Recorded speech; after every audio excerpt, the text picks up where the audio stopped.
everybody, this is Palace or Forest. I'm Old Joan.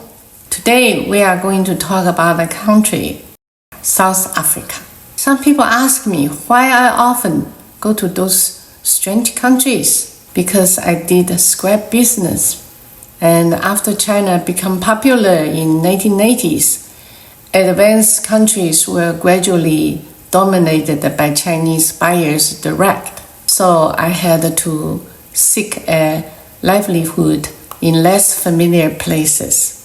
Therefore, my clients are often in unfamiliar countries. In the 1990s, my biggest clients were South African suppliers. Johannesburg, which I learned about in geography when I was a child. It should be a beautiful place full of diamond, gold, and copper. However, there was a serious racial discrimination there until 1994, when white supremacy was overturned. However, the whites did not provide the blacks with education, vocational training, or governance concepts. So it became a mess at first. Fortunately, they had Nelson Mandela, who used peaceful means to solve the problems, avoiding civil wars. It seems that there is only one party though, the ANC, African National Congress, which has been in power since 1994. Looking at the per capita income in 2022 was $6,776. Wow, it's not good.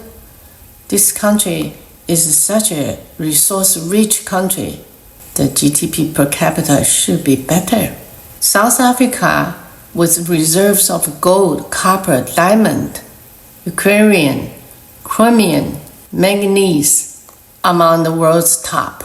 So why is per capita income so low? According to some of my clients, they say the problem is that after blacks took power, firstly, they moved into white areas. Secondly, they took white salaries and even get a pay raise. And as to work efficiency, seems not in the priority. Later, Johannesburg also became dilapidated. Urban crime rates are extremely high due to generations' hatred. Usual robberies often end up in homicides. Rich people in South Africa vote with their feet, trying their best to move away or relocate to Cape Town areas, because the situation in those cities is relatively stable.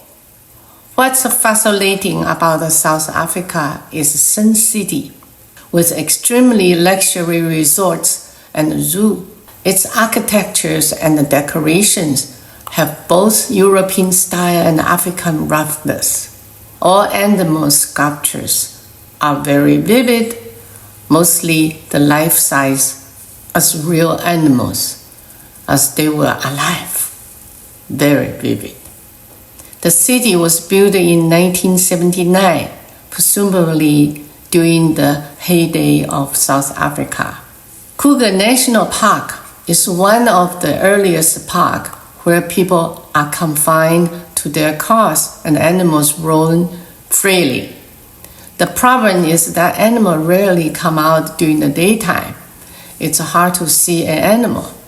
But when you finally see one, a bunch of cars rushed up. We stayed there for 2 days and 3 nights, but the results were not very satisfactory. For watching animals in Africa, it is recommended to go to Great Migration in Tanzania or Kenya. The second fascinating point in South Africa is their jewelry. The designs are all by European designers and the styles. The prices are reasonable. South Africa is a diamond producing country and also ranks 5th in the world in reserves. In 1900, the Debris family controlled 90% of the world diamonds, but by year 2000, it controlled 63%. Its propaganda skills are superb. The 4 C's, cut, color, clarity, carat, make every bride or bride-to-be want to buy diamonds. It has become a huge business. Diamonds forever. Amazing, amazing. This business is really all about the swaggering. I don't want to say cheat, lie, and steal. However, believers always believe. Later, Congo, Zimbabwe, and Russia also produced a lot of diamonds. They are unwilling to be controlled by the Debris family. In recent years, synthetic diamonds have appeared with certificates and the prices cheaper than natural diamonds, but they are not that cheap either. Don't forget, diamond cutting also is a big money-making business. Surat in India, where 90% of the world diamonds are cut and polished. Recently, Guangzhou and Shenzhen in China have been catching up closely. New York and Amsterdam are far behind. South Africa has many Indian immigrants. Don't forget, Gandhi from India, after studying, initially wanted to start his career in South Africa. According to the movie, he was thrown off a train, and only then he realized that he had to return to his hometown, India, to demand equality and independence. There are many Indian immigrants in South Africa. Their small business are even more authentic than those of Chinese businessmen, on a par with locals. For example, India runs indigenous medicine shops. The medicine material are all locally supplied. The Chinese small businessmen in South Africa are all about selling Chinese-made clothes, shoes, hats, bicycles, or small goods. They still cannot break into the local supply chain. South Africa divides people into 4 categories: black, white, colored, and Indian. You may ask, what is colored person? It is probably anyone of mixed race called a colored person. However, the last time I went to South Africa, about 20 years ago, maybe the situation is different now.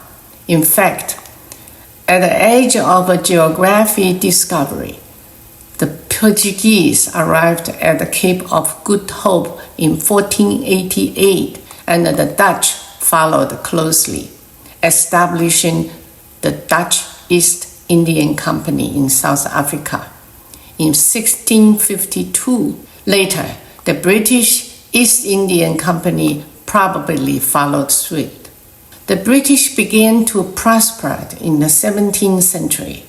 They also plundered the resources of the other European countries and the world.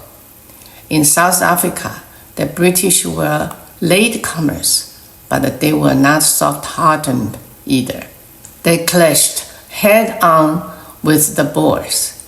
The Boers means Dutch immigrants in South Africa who were primarily farmers. They originated from Orange, Free State, and Transvaal regions of South Africa.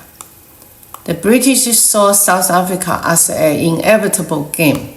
The British immigrants and the Dutch immigrant Boers engaged in a war of extermination from 1899 to 1902.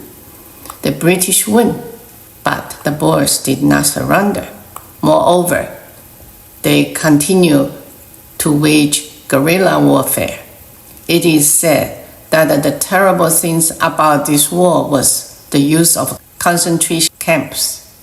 To deal with the civilians, and many civilians were thrown into concentration camps and become victims of hunger and plagues.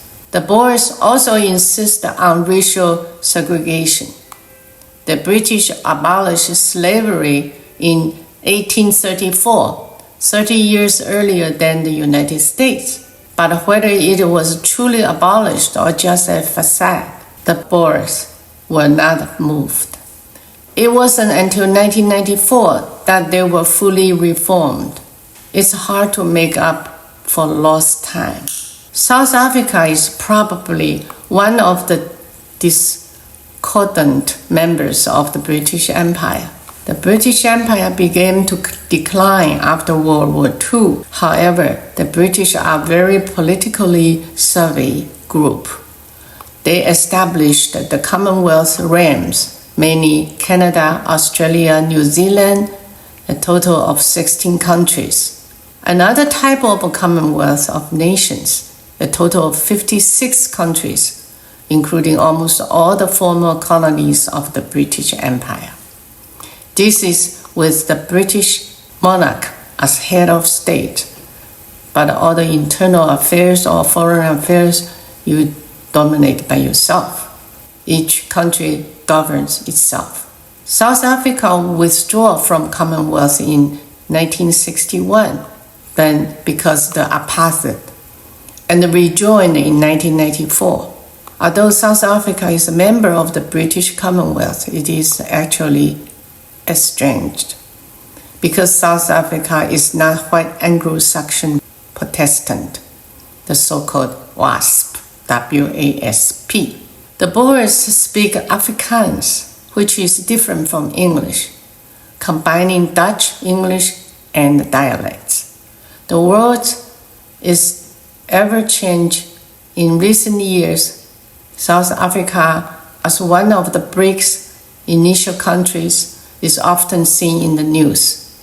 But with the GDP per capita only 6,776, big effort should be put in, and I hope the country will grow well.